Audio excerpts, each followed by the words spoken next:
بسم اللہ الرحمن الرحیم. السلام علیکم dear student. I am Abdul Basit your English teacher. Dear student, آج 3 مئی 2021 ہے اور آج کی ڈائری کے مطابق ہم نے لیسن نمبر 22 کا لاسٹ پارٹ جو ہے اس کی ریڈنگ کرنی ہے. اس سے پہلے 2 پارٹس کی ہم ریڈنگ کر چکے ہیں اسی لیسن کی. آج انشاءاللہ اس لیسن کی ریڈنگ کمپلیٹ ہو جائے گی جس کا نام ہے ایکسپلورنگ دا ورلڈ، دنیا کی تسخیر، جس کا سب ٹائٹل ہے دا فرسٹ مین ان اسپیس، یعنی خلا میں جانے والا پہلا آدمی. اب آج جس پارٹ کی ہم نے ریڈنگ کرنی ہے وہاں تک کے جو ڈیفیکلٹ ورڈز میننگ ہیں پہلے آپ ان کو سن لیں اور سمجھ لیں. ایکوپڈ آراستہ تھا یا لگا ہوا تھا. کمنٹری تبصرہ. ہورائزن افق. ایکسپیکٹڈ توقع تھی. لینڈنگ اترنا. ٹرپ سفر. رب رگڑ کھانا. پارٹیکلز ذرات. فرکشن رگڑ. آؤٹر ہل بیرونی خول. کیبن کوٹھڑی. سیپریٹڈ الگ ہو گیا. پیراشوٹ حفاظتی چھتری. فلوٹڈ تیرتا ہوا. سائٹس نظارے. اسپیس فلائٹس خلائی پروازیں. ٹارگٹ ہدف. ایکسپلوررز کھوج لگانے والے. یہ ہیں وہ تمام میننگ جو آج کے لیسن کی ریڈنگ سے ریلیٹڈ ہیں. اب ہم چلتے ہیں اس لاسٹ پارٹ کی ریڈنگ کی طرف. Gagarin was busy all the time making scientific measurements. Gagarin سارا وقت سائنسی پیمائشیں کرنے میں مصروف تھا. ظاہری بات ہے اس کو خلا میں تفریح کی غرض سے نہیں بھیجا گیا تھا بلکہ اسی مقصد کے لیے بھیجا گیا تھا کہ دیکھا جائے کہ خلا میں کیا کچھ ہے، کس طرح سے ہے. ان ساری صورتحال کو گیگرین دیکھے، آبزرو کرے اور پھر اس کو نوٹ کرے. Also as the Vostok was equipped with radio, اور پھر واسٹاک جو اس کا خلائی جہاز تھا اس میں ریڈیو بھی لگا ہوا تھا. He was able to give the scientist, وہ اس قابل تھا کہ سائنسدانوں کو پہنچائے آن دا گراؤنڈ جو کہ زمین پر موجود تھے. Running commentary on every thing, رواں تبصرہ ہر چیز کے بارے میں ہی سا جو اس نے دیکھا. تو ایک کنیکشن تھا یوری گیگرین کے خلائی جہاز اور زمین پر موجود جو سائنٹسٹ تھے جو کہ اس خلائی جہاز کو کنٹرول ٹاور کے ذریعے کنٹرول کر رہے تھے. تو گیگرین اور ان کا آپس میں رابطہ تھا، لہٰذا جو بھی چیزیں مناظر گیگرین خلائی جہاز میں بیٹھ کے اس روشن دان کے ذریعے سے دیکھ رہا تھا، ان کو نوٹ کر رہا تھا اور پھر ان کے حوالے سے تبصرہ کر رہا تھا، یعنی اس مائک میں بول کے بتاتا جا رہا تھا ان سائنٹسٹ کو جو کہ زمین پہ اس کو آبزرو کر رہے تھے کہ میں اس وقت کیا کیا مناظر دیکھ رہا ہوں اور کیا کیا کچھ ہو رہا ہے اس پورے سفر کے دوران. Before long the space ship passed into the earth shadow. زیادہ دیر نہ ہوئی تھی کہ خلائی جہاز زمین کے سائے میں داخل ہو گیا. اب زمین کے سائے میں داخل ہونے سے کیا مراد ہے؟ اب یہاں پہ آپ اس تصویری خاکے کے ذریعے سمجھیں اس چیز کو کہ یہ زمین ہے جس کے گرد جو یوری گیگرین ہے اپنے خلائی جہاز میں بیٹھ کر اور سفر کر رہا ہے. اب ظاہری بات ہے خلا میں سورج بھی موجود ہے.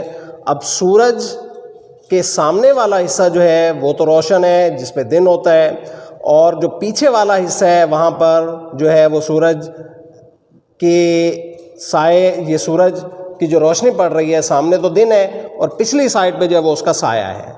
اب خلائی جہاز جب سفر کر رہا تھا تو وہ پھر سفر کرتے ہوئے اسی زمین کے سائے کے اندر جو ہے وہ داخل ہو گیا. تو اس کو کہا گیا ہے کہ before long the space ship passed into the earth shadow when it came out of the shadow again. اور پھر جب وہ دوبارہ اس سائے سے باہر آیا، یعنی اس سائے سے جب باہر نکلا تو کیا ہوا؟ the horizon glowed a brilliant orange color. تو افق جو ہے وہ شاندار سنترے کی طرح چمکا. ہورائزن افق کیا ہوتا ہے؟ افق بنیادی طور پر ہم زمین پہ کھڑے ہوتے ہیں اور یہ آسمان ہمیں یوں نیچے جاتے جاتے ایسے معلوم ہوتا ہے ایک سٹیج پہ کہ کہیں زمین کے ساتھ مل رہا ہے، حالانکہ نہیں مل رہا ہوتا ہے، لہٰذا اسی کو افق کہتے ہیں. لہٰذا جب یہ اس سائے سے باہر نکلا ہے تو پھر وہ جو افق ہے، زمین کا جو کنارہ ہے، کسی ایک سائڈ سے کھڑے ہو کے نظر آتا ہے تو وہ اس کو ایسے نظر آیا کہ جیسے شاندار سنترے کی مانند چمک رہا ہو. In space the sky looked black. خلا میں آسمان سیاہ دکھائی دیتا ہے. Even when in the sun light. سورج کی روشنی میں بھی, یعنی سورج موجود تھا لیکن اس کے باوجود جو ہے باقی آسمان جو دور دور اسے دکھائی دے رہا تھا وہ سیاہ تھا. As Gagarin had expected it to look. جیسا کہ گیگرین کو توقع تھی کہ اس کو آسمان جو ہے وہ خلا میں سیاہ ہی دکھائی دے گا. It is only from the earth that the sky looks blue. یہ صرف زمین ہی ہے جہاں سے ہمیں کھڑے ہو کے جو آسمان ہے وہ نیلا دکھائی دیتا ہے, کیونکہ کافی فاصلہ ہے اور ہوا کا ایک غلاف ہے جس نے زمین کو گھیرا ہوا ہے, لہٰذا اس غلاف میں بے شمار ایئر پارٹیکلز ہوتے ہیں جن کی ریفلیکشن کی وجہ سے ہمیں آسمان کا جو رنگ ہے وہ نیلا دکھائی دیتا ہے. اٹ از ناٹ ریئلی بلو. لیکن حقیقتاً یہ نیلا نہیں ہے, جیسا کہ یوری گیگرین نے خلا میں جا کے دیکھ لیا تھا کہ زمین پہ ہمیں کھڑے ہو کے جو کلر ہے وہ بلو نظر آتا ہے جبکہ حقیقت میں بلیک تھا. بالکل ایسے ہی جیسے سمندر کا پانی جو ہے وہ ہمیں کہیں بلو نظر آتا ہے کہیں گرین نظر آتا ہے, کیونکہ اس کے اندر مختلف قسم کی جو چیزیں موجود ہوتی ہیں ان کی ریفلیکشن کی وجہ سے اس کا کلر ہوتا ہے, ورنہ ریئل جو واٹر ہوتا ہے وہ کلر لیس ہوتا ہے. When Gagarin had been in space for rather over an hour. جب گیگرین کو خلا میں گئے ہوئے 1 گھنٹے سے زیادہ کا وقت ہو گیا, he had nearly completed a journey right round the world. تو اس نے تقریباً زمین کے گرد پورا چکر مکمل کر لیا. And it was time to prepare for the landing. اور اب اترنے کی تیاری کا وقت تھا. This was perhaps the most dangerous part of the whole trip. یہ غالباً اس پورے سفر کا سب سے خطرناک حصہ تھا, یعنی زمین پر واپس آنا. If he came into the air too quickly. اگر وہ ہوا میں سے بہت تیزی کے ساتھ اپنی خلائی جہاز کو لے کے آتا, his ship would rub against the air particles. تو کیا ہوتا کہ اس کا جو خلائی جہاز تھا وہی جو میں نے ابھی بتایا ہے کہ زمین کے گرد جو ہوا کا غلاف ہے اس میں بے شمار ایئر پارٹیکلز ہوتے ہیں, تو ان ایئر پارٹیکلز کے ساتھ رگڑ کھاتا. And the friction would make the ship so hot.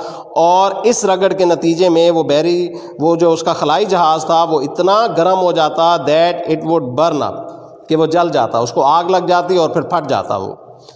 The speed of the Vostok had to be checked gradually. لہٰذا جو واسٹاک کی رفتار ہے وہ رفتہ رفتہ دیکھی جاتی رہی, اس کو دیکھے جانا تھا. Again all went well. دوبارہ سب ٹھیک رہا. The outer hull of the ship did become hot. جو بیرونی خول تھا اس خلائی جہاز کا اگرچہ وہ گرم ہو گیا, بٹ ناٹ ٹو ہاٹ. لیکن اتنا گرم نہیں ہوا, یعنی اتنا گرم نہیں ہوا کہ وہ پھٹ ہی جاتا اس کا خلائی جہاز. The Vostok steadily dropped closer and closer to the ground. وہ جو اس کا خلائی جہاز واسٹاک تھا steadily dropped closer and closer to the ground. وہ آہستہ آہستہ نیچے آتے ہوئے زمین کے قریب سے قریب آ گیا. انٹل, یہاں تک کہ when not far from the ground, جب وہ زمین سے زیادہ دور نہیں تھا. Gagarin's cabin was separated from the rest of the rocket. Gagarin کی جو کوٹھڑی تھی وہ الگ ہو گئی from the rest of the rocket, باقی پورے اس خلائی جہاز کے طیارے سے. A huge parachute opened. اور پھر ایک بہت بڑی حفاظتی چھتری جو ہے وہ کھل گئی. اینڈ دا کیبن, اور وہ کوٹھڑی ود گیگرین ان اٹ, جس میں گیگرین بھی موجود تھا, floated gently down to a safe landing. آہستہ آہستہ تیرتی ہوئی نیچے آئی بحفاظت نیچے اترنے والے مرحلے میں. یعنی جو ہی پیراشوٹ کھلی ہے تو پھر بحفاظت طریقے سے جو گیگرین کی وہ کیبن تھی وہ زمین پہ اتر آئی. 2 women working in the field saw him. اب جہاں پر اس کی وہ کوٹھڑی پیراشوٹ سمیت جو ہے وہ اتری ہے تو وہیں پہ گاؤں کا ماحول تھا. 2 خواتین کام کر رہی تھی کھیت میں. 2 women working in the field. 2 خواتین کھیتوں میں کام کر رہی تھی. saw him, انہوں نے اس کو دیکھا اس طرح اترتے ہوئے. and came running up, اور بھاگتی ہوئی آئیں. as they drew near, جو ہی وہ قریب آئیں. گیگرین opened the door of his cabin. گیگرین نے اپنی کوٹھڑی کا دروازہ کھولا. and climbed through, اور نیچے اتر آیا. his journey over, اس کا یہ سفر مکمل ہوا. he had been up for 108 minutes. وہ خلا میں 108 منٹ تک موجود رہا. During which time he had فلون right around the world. اور اس وقت کے دوران اس نے پوری دنیا کا چکر لگا لیا تھا, یعنی زمین کے گرد پورا اپنا ایک چکر مکمل کر لیا تھا. Gagarin had seen sights that nobody before him had ever seen. Gagarin نے وہ نظارے دیکھے تھے that nobody before him had ever seen, جو کہ اس سے پہلے کبھی کسی نے نہیں دیکھے تھے. اینڈ ہی پرووڈ, اور اس نے یہ ثابت کر دیا that a man could travel in space, کہ انسان خلا میں سفر کر سکتا تھا.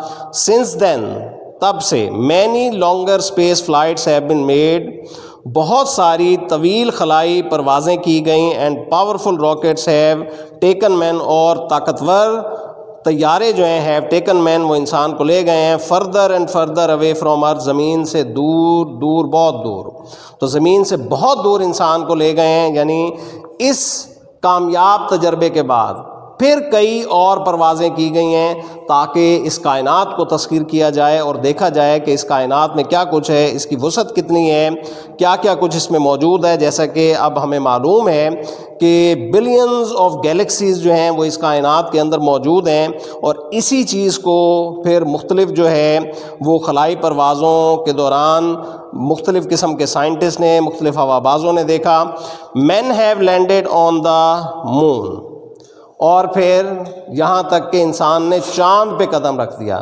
یعنی اس کامیاب پرواز کے بعد پھر جب اور پروازیں کی گئیں اور وہ بھی کامیاب رہیں, تو پھر انسان نے فیصلہ کیا کہ اب چاند پہ, کیونکہ چاند بھی ایک سیارہ ہے زمین کی طرح, لہٰذا پھر وہاں پر پہنچے. اور میں نے بتایا تھا آپ کو کہ 1969 میں نیل آرمسٹرانگ وہ پہلا خلاباز تھا کہ جس نے چاند پہ قدم رکھا. And the planet Mars has been a target for the explorer of space, اور خلا کا کھوج لگانے والوں کا جو اگلا ہدف ہے وہ سیارہ مریخ ہے. یہ اس وقت کی بات ہے. اب ہمیں پتہ ہے کہ خلاباز جو ہے وہ مریخ پر بھی جا چکے ہیں, اور انہوں نے کوشش کی ہے وہاں پہ جا کے دیکھنے کی کہ اس کے جو حالات ہیں زمین کے سیارے سے کافی ملتے جلتے ہیں, اور وہ یہ دیکھ رہے ہیں کہ آیا وہاں پر زندگی کے کوئی آثار موجود ہیں, آیا وہاں پہ رہنا ممکن ہے یا نہیں. تو مریخ پر بھی انسان جا چکا ہے اب, but nothing can alter the fact, لیکن کوئی بھی اس حقیقت کو نہیں بدل سکتا that Yuri Gagarin was the first man in space, کہ خلا میں جانے والا جو پہلا آدمی تھا وہ یوری گیگرن تھا. چاہے آگے جتنی بھی تحقیقات ہوتی رہیں, اس کو جتنا بھی ایڈوانسڈ انداز سے اس مرحلے کو آگے بڑھایا جائے, یہ بات حقیقت ہے کہ جو بھی کسی کام کو فرسٹ ٹائم کرتا ہے, کسی چیز کو ڈسکور کرتا ہے یا کسی چیز کو انوینٹ کرتا ہے, تو اس کا نام تاریخ میں ہمیشہ ہمیشہ کے لیے لکھا جاتا ہے اور باقی رہتا ہے قیامت تک. لہٰذا جتنی بھی خلائی تحقیق ہو جائے گی, جو بھی کرے گا, اس بات کو کوئی بھی نہیں جھٹلا سکتا کہ خلا میں جانے والا پہلا انسان جو تھا وہ یوری گیگرن تھا, جس نے اپنی جان کو خطرے میں ڈال کر اور یہ رسک لیا, اور پھر اس کے نتیجے میں کیا کیا کچھ ہمارے سامنے آیا ہے. وہ میں نے انٹروڈکشن میں بتایا تھا کہ زمین جس کو فلیٹ سمجھتے تھے انسان, پتہ چل گیا کہ یہ جو ہے وہ گول ہے, اور پھر پورا پلانیٹری سسٹم جو ہے وہ اس خلائی تحقیق کے نتیجے میں ہمارے سامنے آ گیا کہ سورج کے گرد 8 سیارے جو ہے وہ کس طرح سے گردش کر رہے ہیں, اور بہت ساری نئی چیزیں انشاءاللہ آنے والے وقتوں میں بھی ہمارے سامنے آ جائیں گے. تو ڈیئر اسٹوڈنٹ, یہ تھا آج کا لیکچر. تو میں امید کرتا ہوں کہ آپ کو اچھی طرح سے سمجھ آ گیا ہوگا. پھر بھی کوئی بات نہ سمجھ آئی ہو تو آپ مجھ سے رابطہ کر کے سمجھ لیجیے گا. اللہ حافظ.